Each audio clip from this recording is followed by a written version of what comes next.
আজকে 29 day and আজকের পরে আমি মোটামুটি 7 দিন ব্রেক নেব।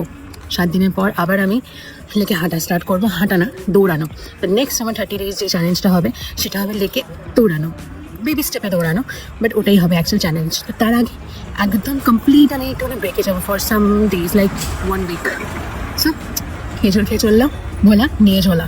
সত্যি 29 ডেজটা কি তাড়াতাড়ি চলে এলো যেন। এই যেন মনে হলো সেদিন স্টার্ট করলাম আর নাও ইজ 29। তো চলি শুরু করতে। সোশ্যাল লাইফে গেন না হলেও পার্সোনাল লাইফে গেন হয়েছে। অ্যান্ড নেক্সট উইকের আমি বুধবার থেকে স্টার্ট করবো। আই মিন 18 কি 19 থেকে আই উইল স্টার্ট। সেটা দৌড়ানো হবে খুব আস্তে আস্তে, আর সেটা সবসময় যে লেকেই হবে এর কোনো মানে নেই।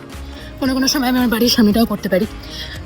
ভিডিওটা অ্যাকচুয়ালি যেটা হবে সেটা ট্রান্সফরমেশন, মানে ফুল বডি ট্রান্সফরমেশন, যে আমি হাতি থেকে কী করে একটা নর্মাল মানুষে পরিণত হচ্ছি। সো মোটামুটি নেক্সট 30 ডেজ চ্যালেঞ্জটা এটাই হবে। নিজের লিমিটটা আমি চেক করতে পেরেছি, মানে আমি চাইলে কি না করতে পারি, মানুষ চাইলে কি না করতে পারে। আই উইল মিস দিদা। মোটামুটি কিছুটা অভ্যেস তো হয়েছে, পুরোটা না হলেও কিছুটা অভ্যেস হয়েছে। দিদা যখন শুনলো আমি 7 দিন আসবো না, খুব আপসেট হয়ে গেছিল।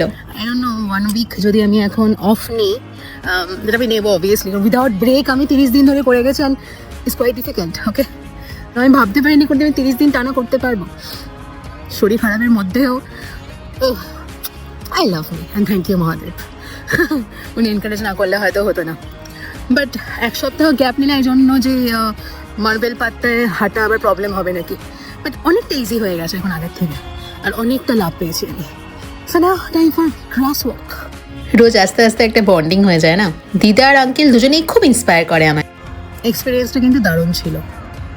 30 দিন, আজকে 29 ডে অবভিয়াসলি, বাট স্টিল এই জীবনে ভাবতে পারিনি যে আমি এরকম একটা চ্যালেঞ্জ কমপ্লিটও করতে পারবো। হ্যাঁ, সেলফ কনফিডেন্ট প্রচুর বেড়ে গেছে, প্রচুর। মানে মানুষ চাইলে কি না করতে পারে। হাটকে আগে কুছ নেই হ্যায়, তো জেদ ধরো অ্যান্ড করো, যা হতে চাও হো, and believe in yourself, very important.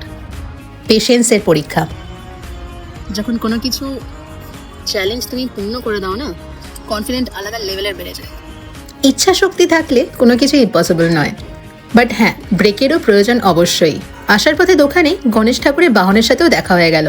This day 29 of my constant 30 days 30 video posting challenge. I'm your host Adamita and you were watching Global Mamane. Signing off. Remaining one more day.